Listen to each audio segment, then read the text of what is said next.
Jesus continues in his chastisement of the scribes and Pharisees. Today, the first example, first statement is similar to what we heard yesterday, the section right before where, you're good about the pious practices of washing the cups, but you only wash the outside. What's inside needs to be dealt with too.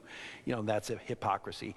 And here using the tombs, the whitewashed tombs. They were whitewashed mainly so the people knew where they were. They stood out because to have contact with a corpse would make one ritually unclean. They'd have to be purified before they could go again to temple.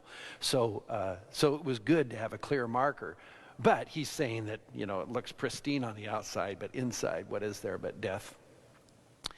And your hypocrisy is hidden. Okay, but the next one I'd like to pay most attention to today is where you honor the prophets and say, we build tombs and honor them, and say we would never have been against the prophets. But the point Jesus is going to make, and then he's going to play this out later, and this is in the Gospel of Matthew, but also we'll hear this in the Gospel of John, where they're not able to recognize who Jesus is, that he is the fulfillment of all those prophecies.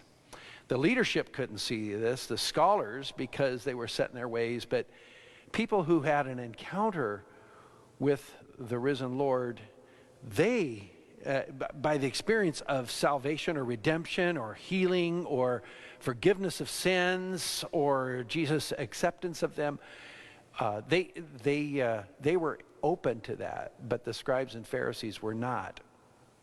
Again, I've referred already to this series on the life of Jesus, The Chosen. It plays this out beautifully.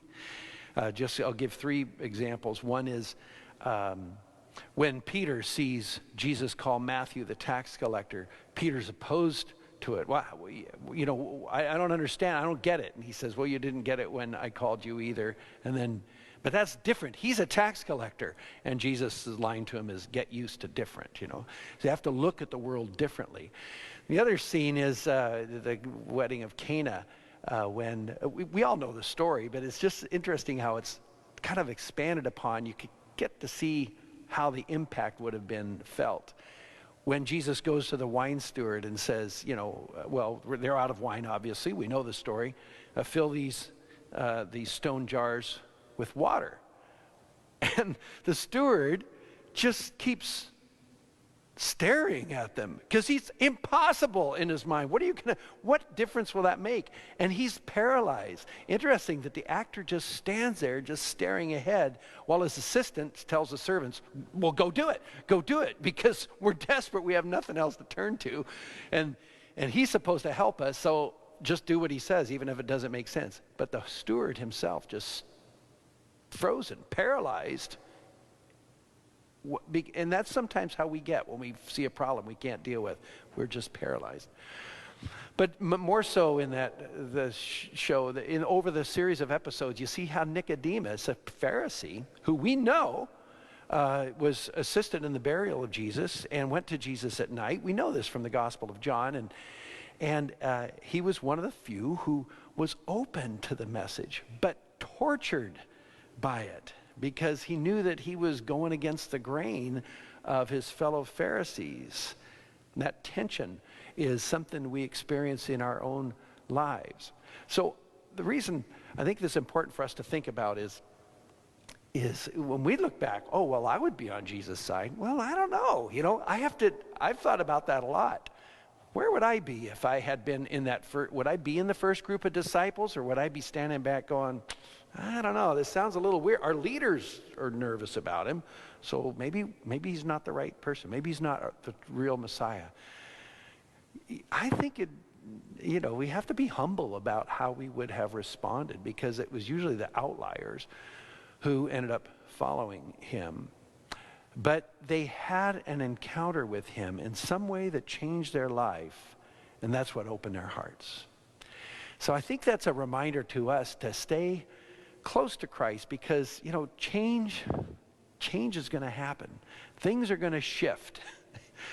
One of my brother Bob, he has this kind of a mock little, what do you call, a motto of his business. He was born in 1954. So his motto is adjusting to change since 1954. Because basically that's what we're all doing. Life changes. We're at different stages of life. We grow, through different, just growing up and life experiences. But we never know where the Lord's going to take us. Here's another example. This morning I got a text from Tom Tomaszek, our pastoral associate. He sent me a picture of when we'd done these workshops for parish planning. And we drew posters and, what's the image that's going to take us ahead? And I had drawn a picture of a rocket ship because we're blasting off with the Acts retreats, the Exodus 90, the small groups, the Bible study groups. I could just see our parishes going to be blasting off until we hit the COVID asteroid belt. You can't just blast through an asteroid belt. That's what I texted back to him. We were blasting off until we hit the COVID asteroid belt. But the fact remains, we're still called to proclaim the gospel of Jesus Christ. We're still called to help people to grow spiritually and strengthen the mission of the church. So that's still the same, but we're going to have to do it in an asteroid belt by learning how to maneuver really well. So we're going to work on our maneuvering skills instead of our blasting off skills.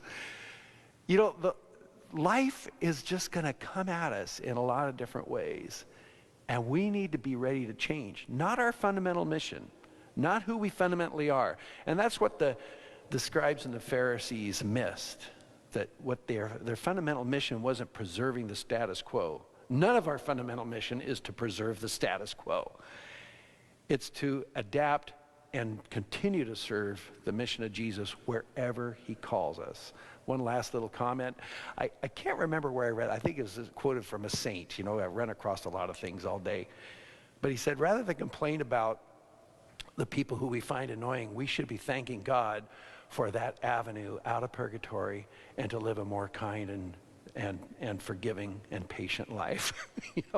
Because the things that are most frustrating to us in life are really opportunities of grace. If we continue to say, I'm still about the mission of loving unconditionally, serving Jesus, and proclaiming his gospel.